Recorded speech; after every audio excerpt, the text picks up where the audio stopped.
Olá pessoal, mais um encontro aqui para celebrar esse instrumento fantástico para auxiliar planejamento, seja na gestão, na comunicação, que é a pesquisa. A pesquisa comportamental, a pesquisa de opinião pública. Essa é a minha tarefa, essa é a minha vocação há quase 30 anos, um pouco antes, auxiliando ali pessoas que gostavam de pesquisar e depois uma iniciativa pessoal e empresarial no campo da pesquisa de opinião pública. E eu trago aqui hoje uma contribuição para aqueles que gostam de pesquisa e que gostam de aplicar pesquisa na gestão governamental, seja no campo da comunicação ou na gestão. E na interface entre as duas, essas duas áreas, elas se encontram necessariamente a gestão e a comunicação. Preparei aqui hoje um conteúdo que faz uma busca de informações, uma análise nessa relação da satisfação com o governo e a indicação de problemas da cidade. Quais são os problemas? Ainda que o sujeito aprove o governo, quer dizer, há alguma diferença na indicação de problemas, na comparação entre satisfeitos e insatisfeitos? É isso que eu trago hoje aqui para a nossa avaliação, trazendo aí insights para a turma de comunicação e para a turma de gestão governamental. Bom, olha só. Se eu pudesse dar um apelido à pesquisa de opinião, a verdadeira pesquisa de opinião, que é aquela que busca padrões, que é aquela que celebra o encontro, o casamento, a união entre as ciências sociais e a estatística, a leitura avisada sociológica, investigada, com o auxílio das técnicas matemáticas, da estatística, com os vários modelos, modelagens matemáticas extraordinárias, e agora, sobretudo agora, com o uso de inteligência artificial, de Big Data, em que você explora isso de forma muito mais intensa, com grande base de dados, não só das pesquisas comportamentais, mas também das pesquisas secundárias, de informações secundárias, mas isso já é um papo para um outro encontro, não é?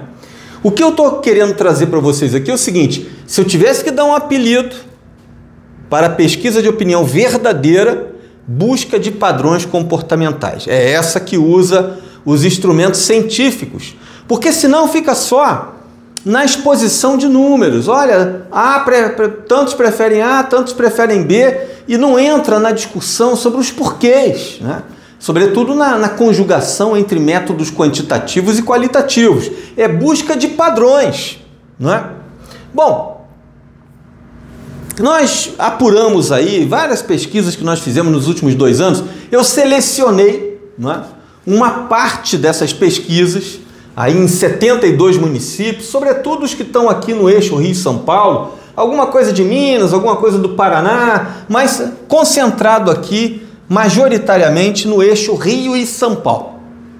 Eixo Rio-São Paulo, 72 municípios, um total de 26 mil entrevistas. É uma amostra considerável, Municípios maiores, menores. Nós não fizemos nenhum tipo de ponderação aqui, de representação, Estado do Rio e de São Paulo. Não, nós fizemos como se fossem os eleitores dessa região, com amostras em municípios, uns maiores, outros menores, e isso buscando padrões comportamentais do eleitor brasileiro na relação com governos. Bom, a tendência geral sobre os problemas que as pessoas identificam em suas cidades não traz assim muita novidade.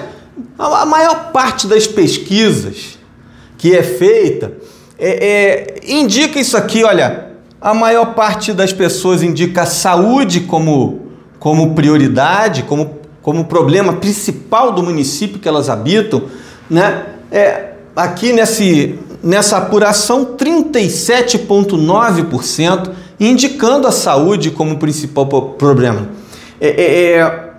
E o segundo problema, segurança e violência, 14%, que na última década tem crescido muito. Então, pesquisas anteriores aí, a gente via que educação, infraestrutura, ocupava com mais pressão a segunda posição, mas a questão da violência, da segurança tem ocupado. Então, no que diz respeito à tendência geral sobre as prioridades da população, esse número aqui não apresenta nenhuma novidade. Saúde, segurança, educação com 8,6%, desemprego, a questão econômica 6,6%, transporte público 5,3% e assim vai, né? Tem vários fatores aqui que envolvem tanto esfera municipal, estadual ou até a esfera nacional. Muito bem. Mas vamos dar um passo a mais aqui. Eu estou chamando a atenção de vocês para 3 esferas de poder, né? Então, se você observar a saúde, ela lidera entre aqueles que aprovam o municipal, lidera entre aqueles que aprovam o estadual, lidera entre aqueles que aprovam o governo federal, lidera no regular, na reprovação das 3 esferas de poder. Então a saúde, numa primeira visada, ela é prioritária, independentemente da avaliação do governo, independentemente da esfera de governo, municipal, estadual ou federal.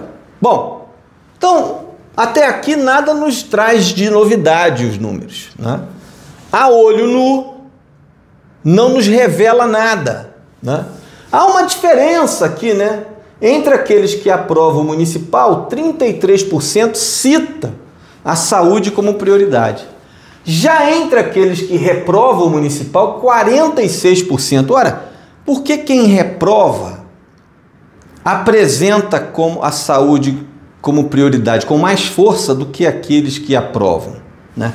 Essa é a discussão. Há uma diferença comportamental na escolha de prioridades, na indicação de problemas entre aqueles que aprovam e aqueles que reprovam. Há uma distinção. É sobre isso que a gente quer avaliar aqui, né?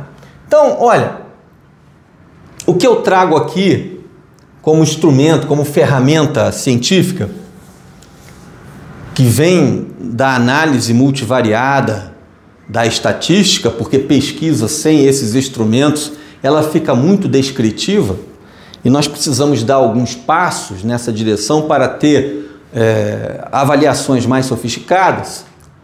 E a análise dos resíduos é o seguinte: você vai cruzar uma variável com outra e vai pedir uma análise dos resíduos. Não vou aqui entrar no cálculo, vou entrar no resultado, né, para a gente ir direto ao ponto. Então esse índice pode ser muito negativo ou muito positivo, né? Agora, ele só é significativo, o índice, a partir de menos 1,9 ou maior do que 1,9. Nesse intervalo entre menos 1,9 e 1,9, e o zero está aqui no meio, esses cruzamentos que têm valores ali naquele intervalo não indicam uma tendência. Existe uma neutralidade ali, uma coisa não explica a outra, não há uma tendência específica.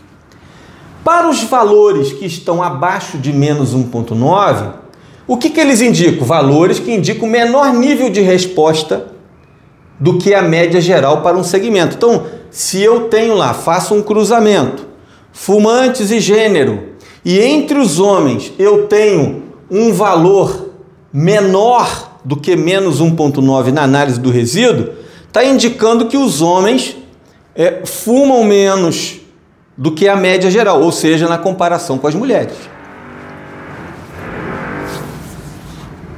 Agora, se for 1,9 acima, indica o contrário, quer dizer, se os homens indicarem nesse cruzamento um índice de análise de resíduo maior do que 1,9, representa que isso indica que eles fumam mais do que as mulheres. nessa comparação de hábito tabagista e gênero.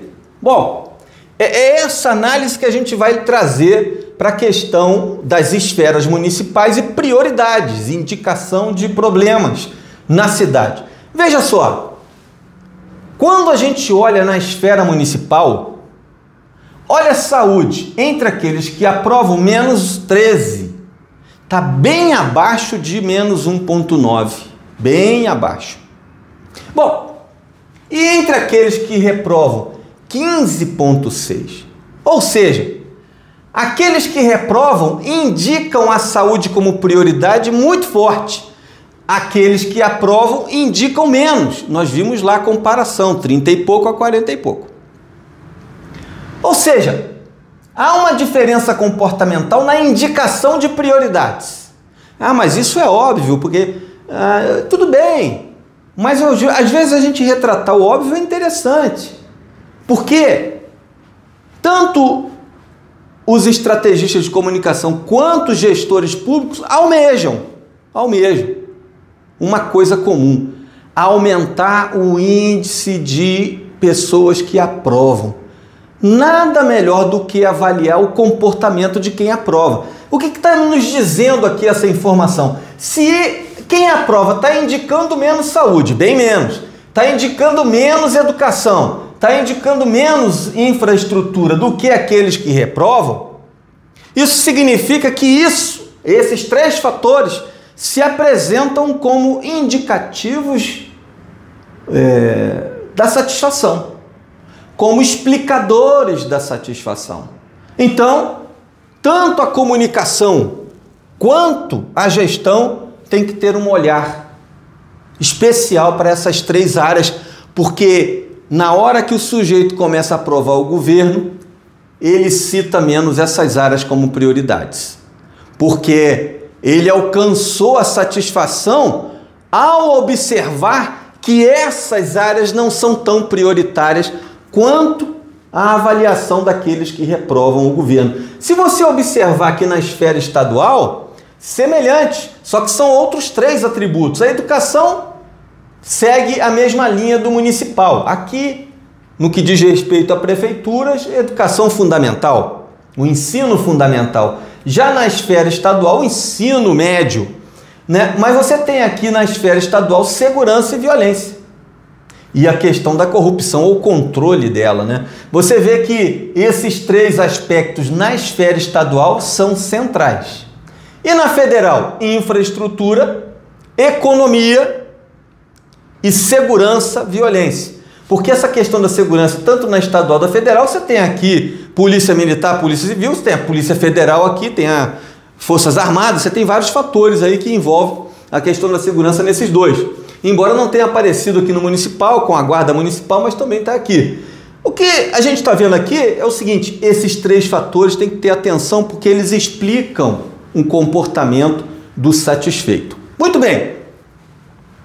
E se eu quero alcançar, se eu quero migrar mais gente que reprova, pegar gente que reprova e transitar para aprovação, esses atributos são centrais como tendência nessa pesquisa que nós estamos vendo aqui. E aí, olha só, está aqui em vermelhinho: infraestrutura na esfera municipal, educação e saúde. As três em vermelhinho, porque elas estão aqui, ó, abaixo de zero, são negativos, né? Sendo a saúde bem negativo, né? Quer dizer, está bem distante da média geral. Quer dizer, o sujeito que está satisfeito com o governo indica muito menos como prioridade a área da saúde, porque ele encontrou na saúde soluções, ele enxerga assim. Aí você pergunta: mas vem cá, não é uma cidade só? Por que essa distinção, tão gente que aprova e reprova? É a interpretação que fazem do mundo, o acesso a informações, tem vários fatores que explicam isso. Agora, eu quero chamar a atenção de vocês também para isso aqui, ó. Os atributos, os problemas, as prioridades que estão acima, que são positivos fortes. Está lá perto de 4 ou acima de 4. Limpeza das ruas, iluminação pública, habitação, lazer. Por que essas 4 áreas estão tão fortes entre aqueles que são satisfeitos com o governo? Porque uma vez que ele não indica tanto a saúde, e a saúde tem 1/3 das indicações, ele compensa isso em outras prioridades. Ainda que a saúde seja prioritária para ele, uma vez que ele enxergue, uma vez que ele analise, uma vez que ele interprete que a saúde, ainda que não esteja ideal, está numa boa situação, ele começa a eleger outras prioridades. Então, se por um lado você tem os motivos que levam à satisfação, você tem que estar atento também aos incômodos do satisfeito, porque esses fatores aqui podem também tirar a satisfação que ele tem pelo governo hoje. Então, maximizar as chances da aprovação tem a ver com estar de olho no perfil comportamental de quem aprova o governo. Essa é a reflexão de hoje, num cruzamento muito simples de informação. Vamos trazer outras reflexões, mas que pode colaborar com você que é gestor, você que é estrategista de comunicação, numa visada mais profunda do que ficar olhando só ranking sem analisar isso de forma mais profunda, e a estatística está aí para nos ajudar nisso. Até a próxima!